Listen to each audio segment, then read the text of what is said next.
Hi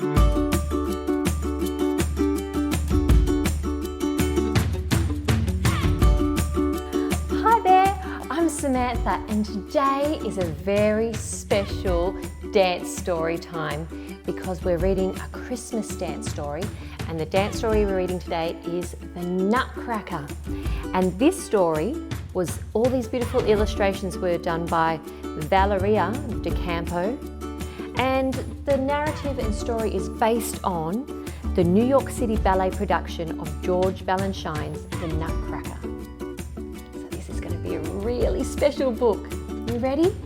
It was Christmas Eve at the Stylbaum's house, and like children everywhere, Marie and Fritz were so excited that they could feel their toes tingle.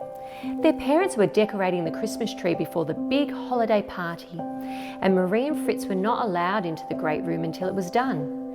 They jostled each other to sneak a peek at the glittering tree through the keyhole. At last the guests arrived and the doors were thrown open. "Let the party begin," everyone cried as they joyfully filled the festive room. The children danced and played and everyone was merry until the lights flickered and the room grew dark. A mysterious man with a young boy entered from the shadows. The man was dressed all in black with a huge fluttering cape. The children scurried to hide behind their parents just as he paused and flung back his cape over his shoulders. Ah, there was nothing to fear. It was just Herr Drosselmeyer, Marie's beloved godfather. Marie flew into his arms for a hug and shyly met his young nephew. Herr Drosselmeyer was a toy inventor, and a visit from him was always full of surprises. The curious children, their eyes full of wonder, gathered around 3 huge boxes he had brought with him. Suddenly, the boxes sprang open, and out leapt one life-size doll, then another, and then another. The dolls danced for the delighted crowd. As the celebration continued, Herr Drosselmeyer beckoned to Marie. He had a special gift for her. A nutcracker. The nutcracker was dressed as a handsome soldier with a white beard. Herr Drosselmeyer showed Marie how the nutcracker could open and snap his mouth to crack nuts for everyone. Crack, crack! Marie was enjoying cracking nuts and passing them out to the children when suddenly jealous Fritz swooped in and snatched the nutcracker from her. He swung it around the room and smashed it down onto the floor with a loud bang. Marie burst into tears. Her beloved nutcracker was broken. But Herr Drosselmeyer knew just how to fix the nutcracker.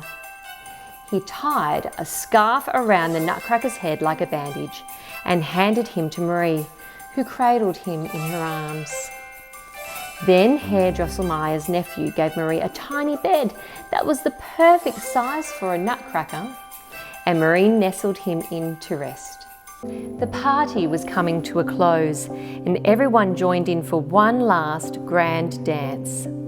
When the music ended, the guests bundled up and made their way into the frosty night air.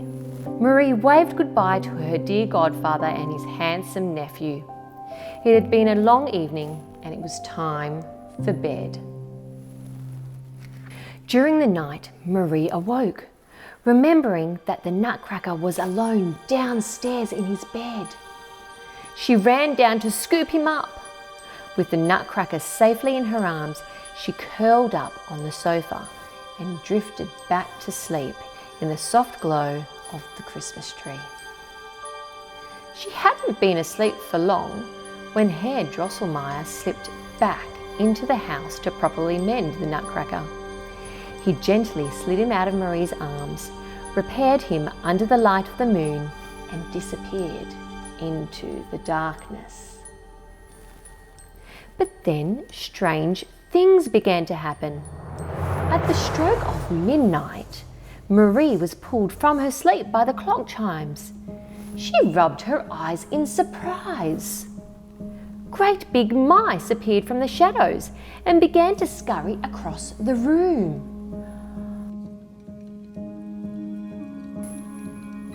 With a rumble and a shake, the tree began to grow before her eyes. The lights were flashing brightly as it rose higher and higher. Marie had never seen anything so big. Then Fritz's toy soldiers sprang to life.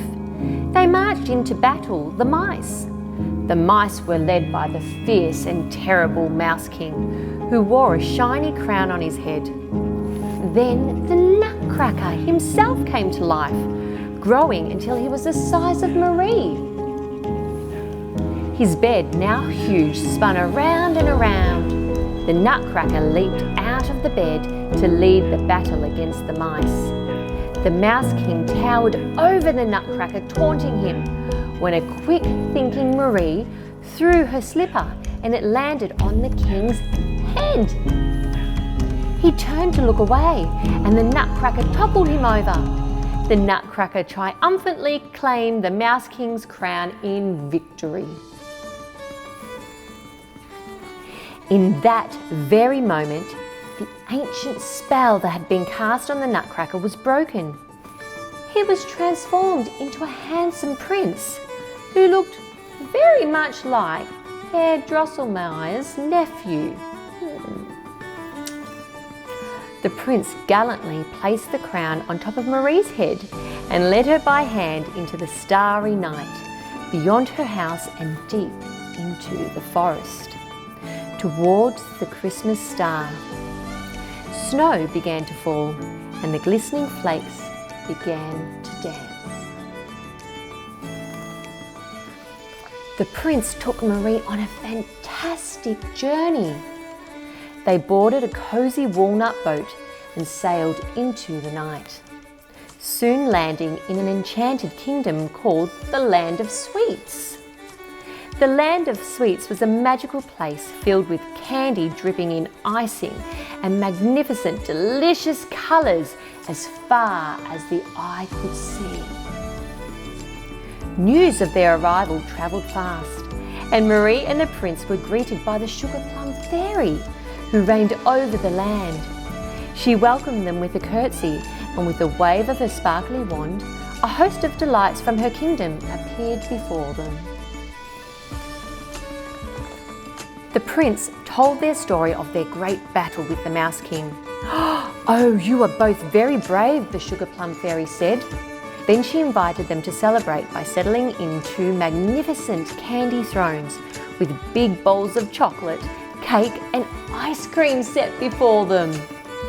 The Sugar Plum Fairy summoned everyone in the Land of Sweets to dance for the Prince and Marie in honour of their victory. First, there was a delightful dance of spicy Spanish hot chocolate, heralded by the call of trumpets and snapping fingers. Next came the mysterious Arabian coffee dance that ended with the tinkling of tiny cymbals, giving way to the explosive leaps and turns of Chinese tea. The jumping candy canes emerged next, leaping high into the air and dancing through hoops. What could come after candy canes?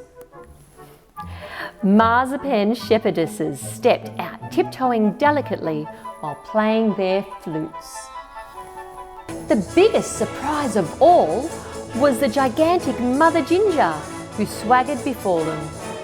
All of a sudden, 8 tiny clowns called Polichinelles sprang from beneath her skirt and danced to the rhythm of her tambourine. As Mother Ginger scooted her children off, a garden of flowers appeared. Amid the blooms was a shimmering dewdrop fairy, and with each step she brought every single petal to life in blossoming swirls of pink. Finally, the regal Sugar Plum Fairy returned with her noble cavalier. They floated gracefully about, and then she spun faster and faster before leaping into his arms. It was all so deliciously marvellous. With another wave of her wand, the Sugar Plum Fairy summoned her whole kingdom for a joyous farewell celebration.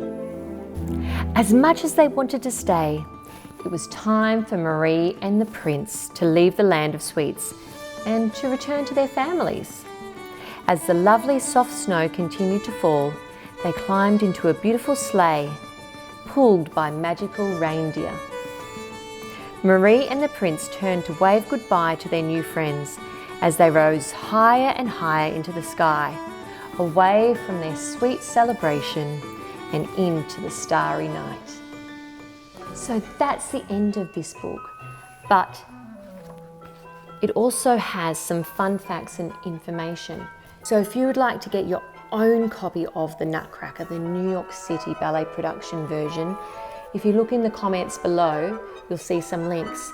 And if you would like to do some Christmas dancing or some ballet dancing, I've got some ballet and Christmas dance classes on the YouTube channel, so why don't you check them out? But for today, that's all we've got, and I can't wait until next dance story time with you. So keep on moving, keep on dancing, and keep on learning, and I'll see you next time. Bye.